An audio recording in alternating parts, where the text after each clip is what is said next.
Hello, कैसे हैं आप सभी मेरे राजा बेटे और रानी बेटियों। आज मैं आपको एक नया कॉन्सेप्ट सिखाने वाला हूं जो है कि उपसहसंयोजन यौगिक।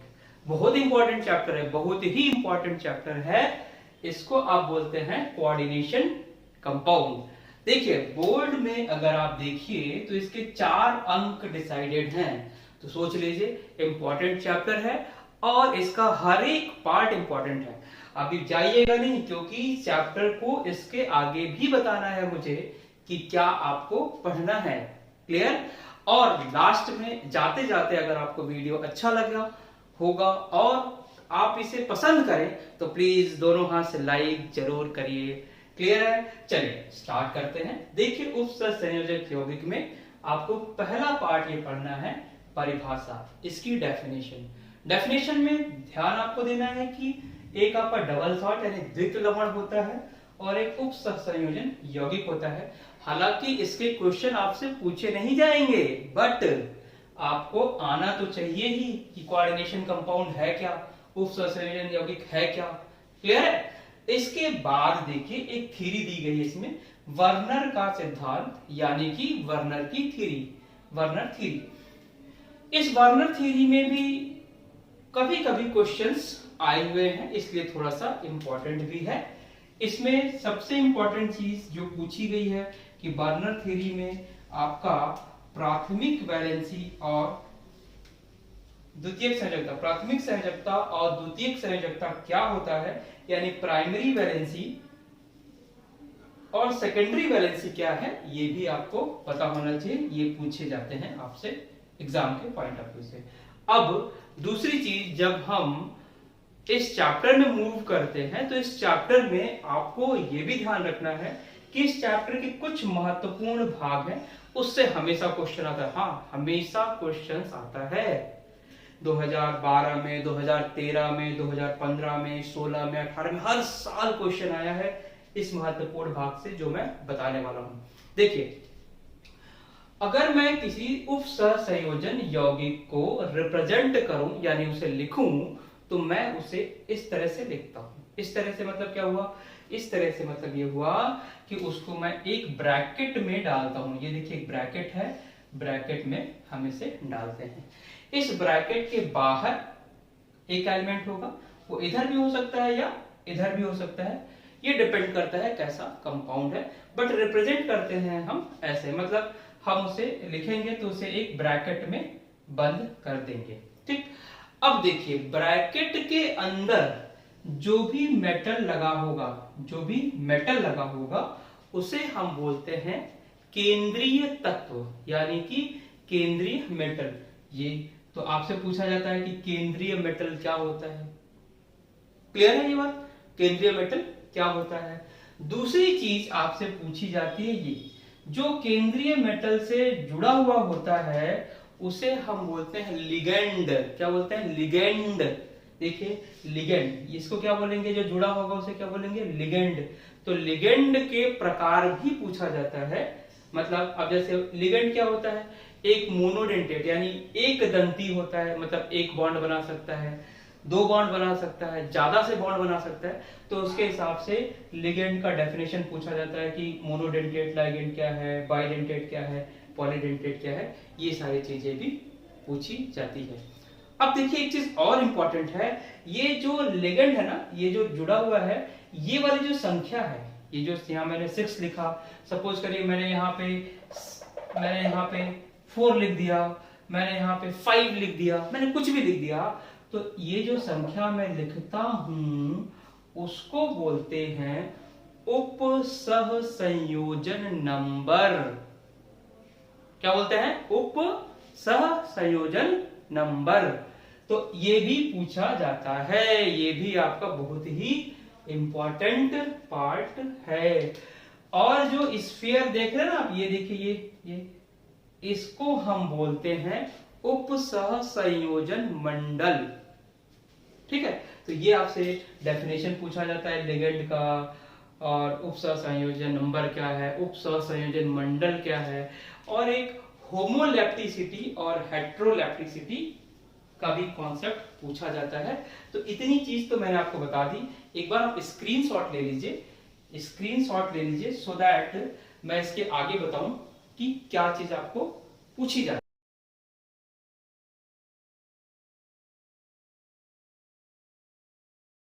चलिए, ले लिया होगा आपने। अब देखिए इसके बाद कौन सी महत्वपूर्ण चीजें पूछी जाती हैं। 4 अंक का मार्क्स आता है इससे, और बहुत ही इंपॉर्टेंट पार्ट है। आप एकदम आराम आराम से पढ़िए चीजों को। देखिए इसके बाद जो इसमें चीजें पूछी जाती हैं वो है आयुपेक नेमिंग। क्या? आयुपेशी नामकरण, ये पूछा जाता है। तो आयुपेशी नामकरण जो है आपका, ये मैं लिख रहा हूं यहाँ पे, IUPAC नामकरण, नेमिंग। ये भी आपका क्वेश्चन 2014 में आया हुआ है, 2015 में आया हुआ है, 2016 में आया हुआ है, 2018 में आया है। बहुत इंपॉर्टेंट पार्ट है ये। अगर आप किसी कंपटीशन की भी तैयारी कर रहे हैं तो उसमें भी जरूर जरूर जरूर आता है, ध्यान रखिएगा। ये मैंने यहाँ देखने में छोटा सा लिखा हुआ है, लेकिन जब ये पढ़ेंगे तो इन सबसे लंबा टॉपिक यही है। क्लियर है? चलिए आगे देखते हैं बच्चों, कैसा लग रहा है आप लोगों को। लाइक देखिए जरूर करिएगा, लाइक करना जरूरी है, ठीक। चलिए इसके बाद हम जो नया टॉपिक पढ़ते हैं इसमें, वो है समावयवता। समावयवता, इसको आप क्या बोलते हैं? आइसोमेरिज्म। क्या बोलते हैं? आइसो। आपने ऑर्गेनिक में समावयवता 11th क्लास में पढ़ा होगा, सेम वैसा ही है, थोड़ा सा इसमें डिफरेंस होता है। तो इसमें भी समावयवता आपका 2 तरह का होता है। एक होता है संरचनात्मक, संरचनात्मक यानी संरचना से रिलेटेड जो है वो, और दूसरी होती है त्रिविम समावयवता यानी स्टीरियो आइसोमेरिज्म। इससे बोलते हैं त्रिविम, त्रिविम समावयवता, ठीक है, त्रिविम समावयवता। इसे क्या बोलते हैं? Structural isomerism, structural isomerism. इसके देखिए 5 प्रकार होते हैं, वो पांचों प्रकार ही पूछा जाता है। तो जैसे हाइड्रेटेड है, वाटर के थ्रू अगर आप कराते हैं, तो ये मैं अगली क्लास जब इसका आपको आइसोमेरिज्म बताऊंगा उस वाले टॉपिक में इसको डिटेल में मैं बता दूंगा। त्रिविम समावयवता भी आपकी 2 होती है। एक होती है आपकी त्रिविम समावयवता ज्यामितीय समावयवता होती है, जिसे आप ज्योमेट्रिकल आइसोमेरिज्म बोलते हैं, और एक होती है प्रकाशीय समावयवता, ठीक। तो ज्यामितीय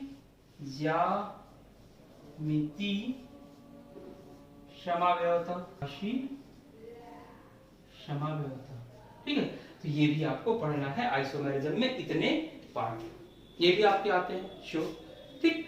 इतने के बाद आपको एक और कुछ थ्योरी इसमें पढ़नी है, कुछ थ्योरी पढ़नी है, वो भी मैं बता देता हूं। इसे भी आप एक बार स्क्रीनशॉट ले सकते हैं। कुछ चीजें और इसमें आपको देखनी है। देखिए इतनी चीज पढ़ने के बाद जो इसमें संयोजकता के कुछ रूल दिए गए हैं, संयोजकता के कुछ रूल दिए गए हैं, वो आपको पढ़ना है। जैसे परमाणु ऑर्बिटल सिद्धांत, इसमें आपको क्या पढ़ना है? नेक्स्ट आपको पढ़ना है परमाणु ऑर्बिटल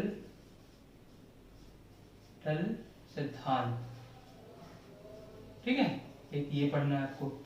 और इससे रिलेटेड आपको हाइब्रिडाइजेशन यानी संकरण पढ़ना है। हाइब्रिडाइजेशन से बहुत क्वेश्चन आता है, बहुत इंपॉर्टेंट पार्ट है आपका। तो यहां मैं लिख दे रहा हूं संकरण, संकरण मतलब हाइब्रिडाइजेशन, हाइब्रिडाइजेशन भी आपको पढ़ना है।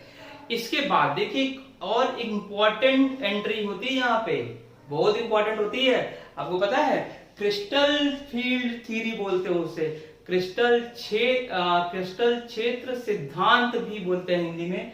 वो क्रिस्टल फील्ड थ्योरी, क्रिस्टल क्षेत्र सिद्धांत, ठीक है, यानी क्रिस्टल फील्ड थ्योरी बोलते हैं। क्रिस्टल फील्ड थ्योरी, ये आपको पढ़ना है।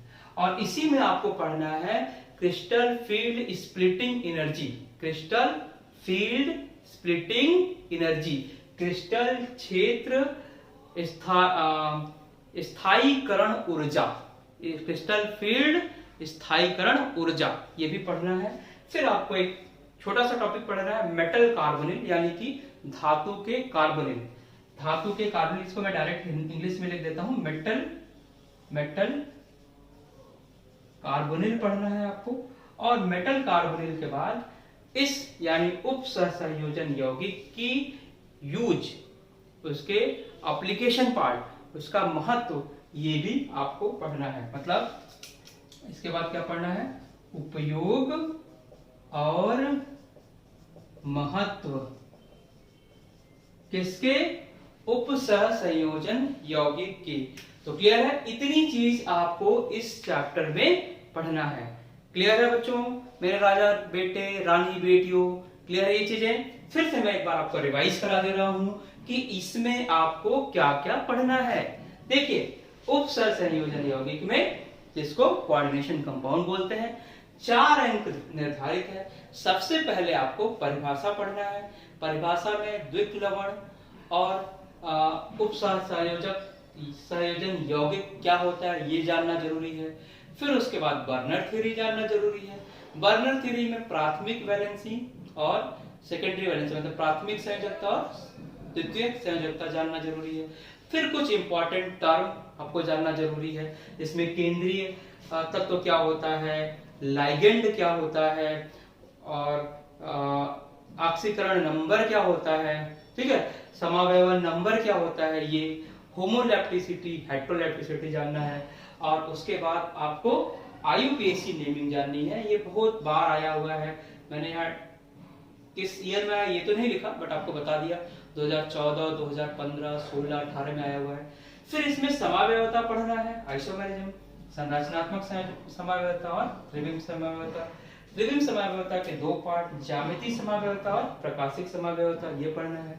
फिर आपको कुछ संयोजकता से रिलेटेड थ्योरी भी पढ़नी है, जिसमें परमाणु ऑर्बिटल सिद्धांत, या और दूसरा जिसमें संकरण सबसे इंपॉर्टेंट पार्ट है, ये इसका एप्लीकेशन पार्ट है। फिर क्रिस्टल फील्ड थ्योरी यानी क्रिस्टल क्षेत्र सिद्धांत, फिर क्रिस्टल फील्ड स्प्लिटिंग एनर्जी पढ़नी है, और इस उप सहसंयोजन यौगिक का उपयोग और इसके महत्व को भी पढ़ना है।